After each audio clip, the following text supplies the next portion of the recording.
Welcome to my interview program. Today I invited very beautiful and very famous lady whose name is Marianne Infante, who is a writer, player, producer, actress and performer. Yes. Very famous. Hello, how are you? I'm good, thank you. I don't know about famous, but yes. Yes, getting famous. I don't know about that, but thank you. Very generous of you.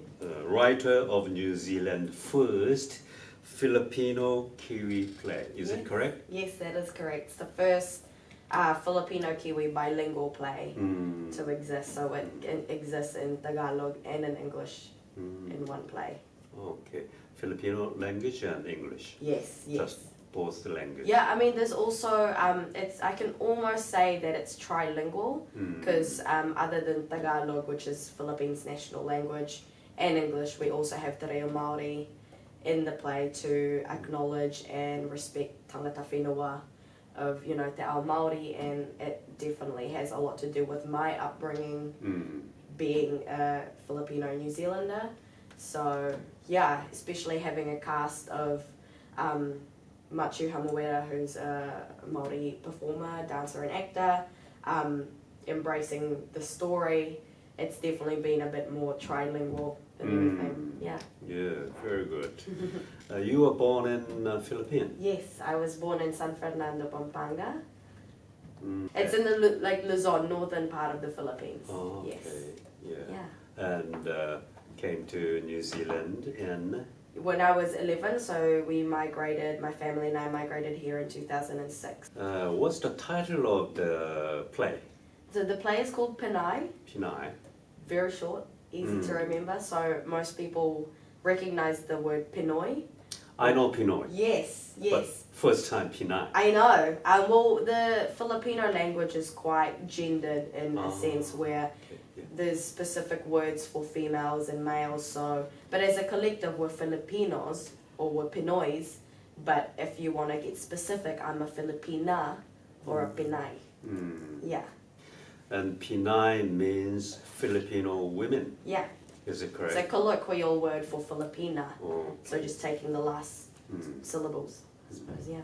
Could you tell me some story of the play? Yes, I can tell you a little bit about the play. So the play talks about a Filipino migrant family who deals with sacrificing their life in the Philippines to look for a better future and possibilities in New Zealand.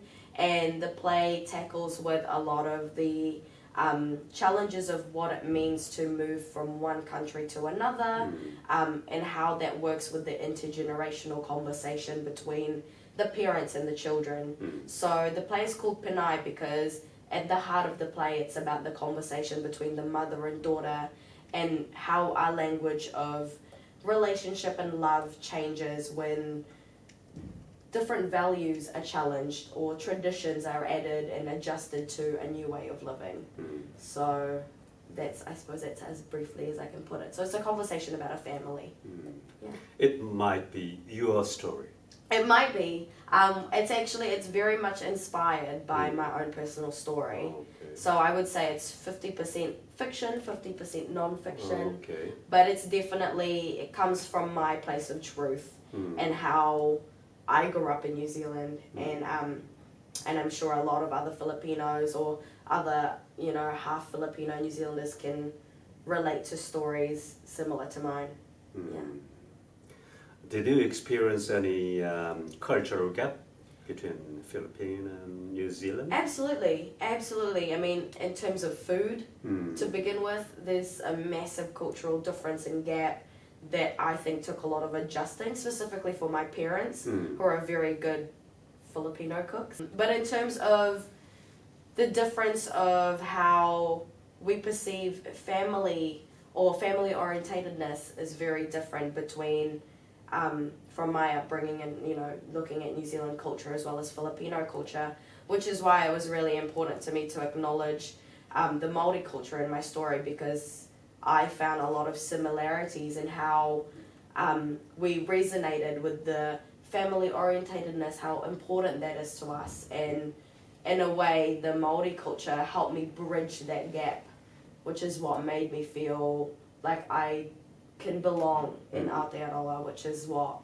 the conversation of this story holds, yeah.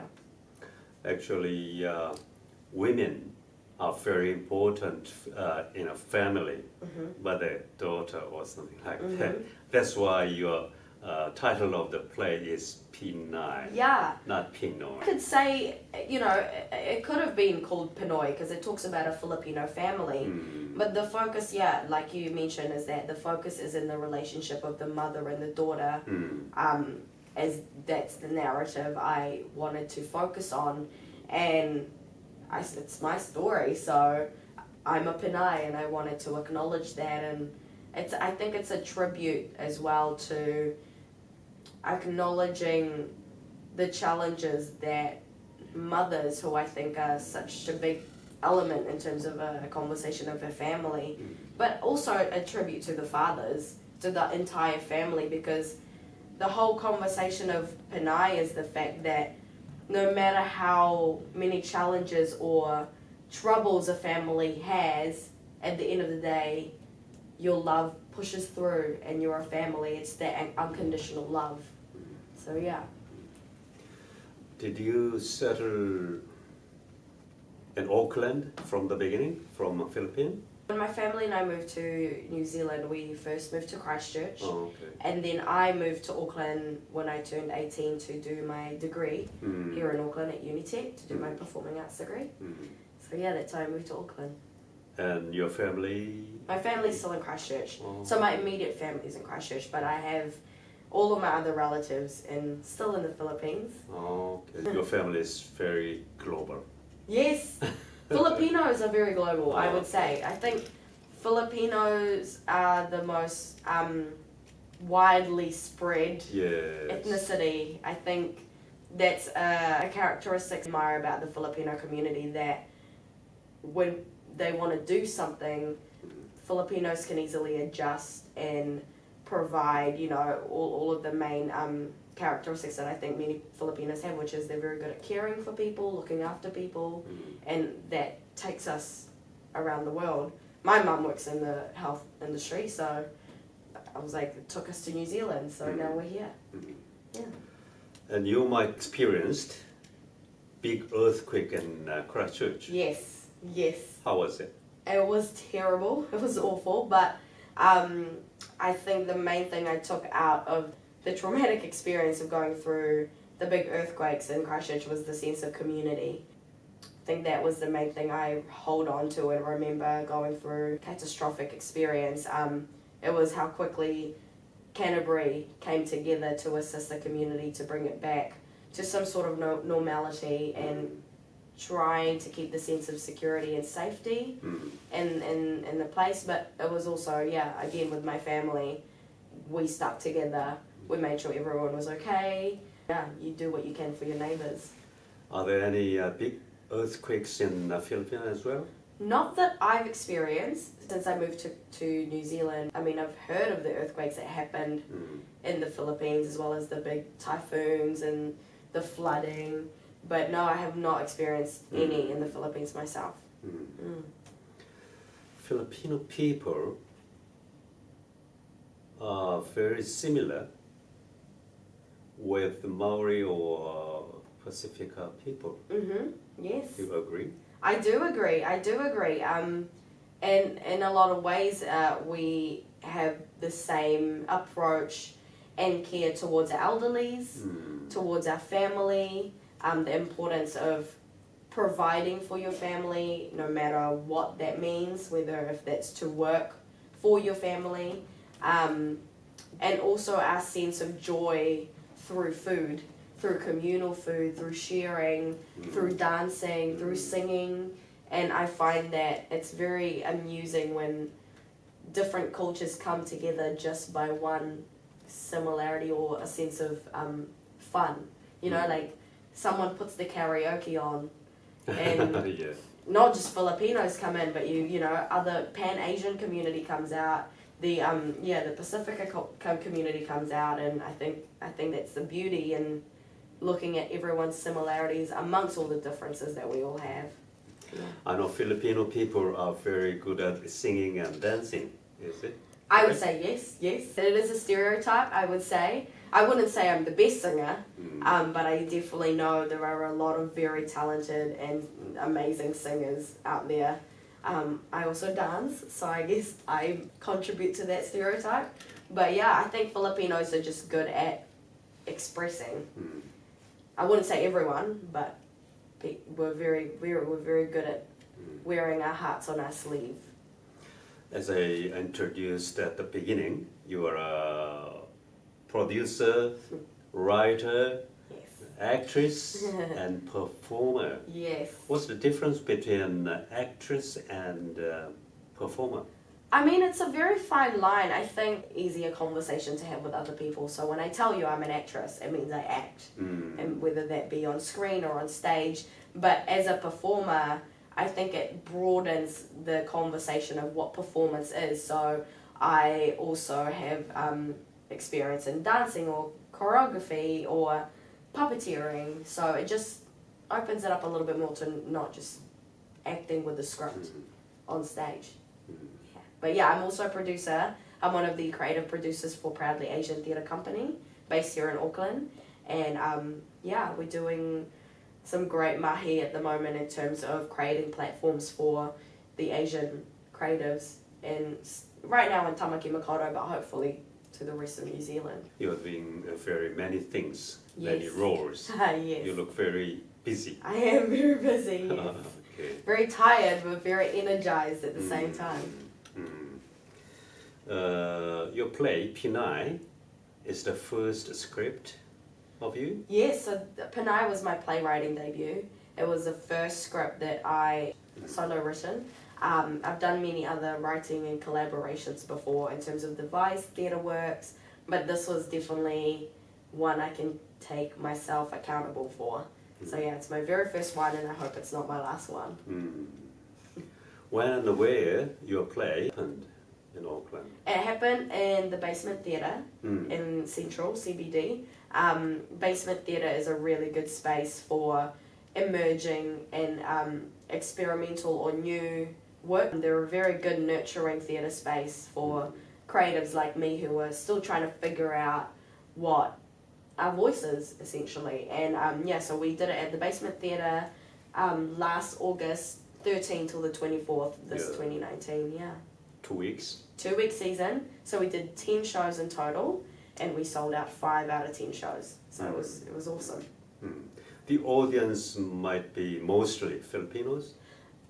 Honestly, amazingly, yes. Yeah. I almost 40 to 50% of our audience were Filipinos, which I think was always my dream, because I wanted, for me, one of my main reasons of wanting to create a Filipino story on stage is because I've never seen Filipinos on screen or on the stage. So, and selfishly and selflessly, I wanted to show Filipinos that they're acknowledged in the community. So that was my way of saying, hey, Filipinos are a big part of the community here in New Zealand. For me to know that Filipinos came to see and support the show, it was a very humbling and overwhelming experience. But we recently did a feedback form, and so many people came and saw the show, both who are New Zealand Europeans, Pākehās, Māori, other Asian, Pan-Asian recognising community. Yeah, it was awesome. Everyone saw the show, which was great. It was always full of laughter and crying and applause, which was very, very nice. Yeah. It's very good responses. Yes, very good. I'm very, very proud of the team. Yeah. Did you act in English or Filipino? Both. So the whole so yeah, I performed the main character Alex. So I wrote it and I performed in it. And yeah, the script is in English and Tagalog. So Filipinos have a thing called Taglish, Tagalog English, or Pidgin English. So that Tagalog was a main part of the script. Non-Tagalog speaking audiences can still understand. It was like broken English. 2 languages at the same time? Yes, plus Te Reo Māori. So 3. Oh. Yes. and then everybody can understand your play. Yeah. I mean, I did ask a couple of people, was it very hard for them to understand, given that, you know, I had a number of non-Tagalog speaking audiences, and they said with the movement of the show, with the acting, as well as the overall story, everyone understood what was going on, which was great. There are some people who didn't understand, I'm sure, like specific sentences. I did choose to not translate some things for dramaturgical reason. I know that you had the Auckland Theatre Awards last year. Yes, I did. What made you? Honestly, I'm not sure. I was very surprised and very honoured when I was nominated. I didn't know I was nominated, but the Auckland Theatre Awards came out and I had been awarded the Outstanding Newcomer Award, which is very true. I am still a newcomer, I'm still emerging, but I think it was mainly because I was recognised as a new creative for my hustle, for doing the work in the industry, which was a very nice acknowledgement, but I would still like to say I'm still emerging. I'm still learning a whole lot of things, and I'm very happy to be learning. You're starting play, but are you interested in movie as well? Yeah, I mean, yeah, I do. I do auditions for film, TV, web series, on screen.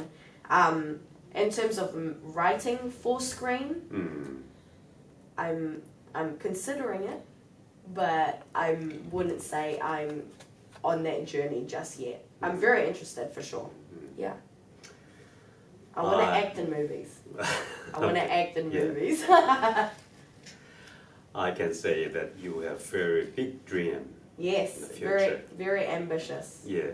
What's your future plan?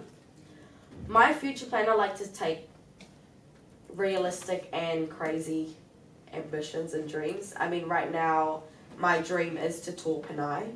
I want to take Pinay, I want to remount Pinay, and have the rest of New Zealand see the show, hopefully in Wellington and in Christchurch. Essentially, I want to meet, or I want to see the work be taken to other corners of New Zealand where I know the Filipino community is thriving, like Ashburton, for example, or Taupo. So yeah, that would be a dream for me to tour it regionally, and then maybe internationally.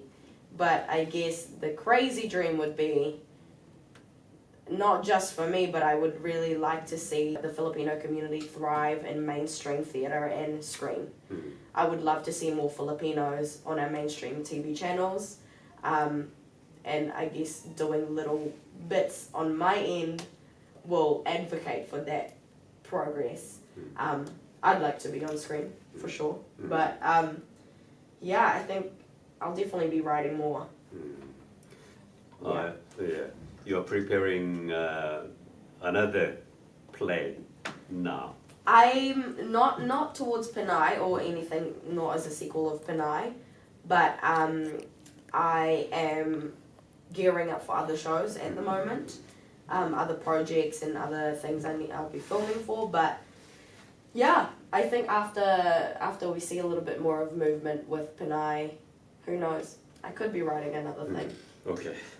I've talked to Marianne Infante, who is New Zealand's first Filipino-Kiwi playwright.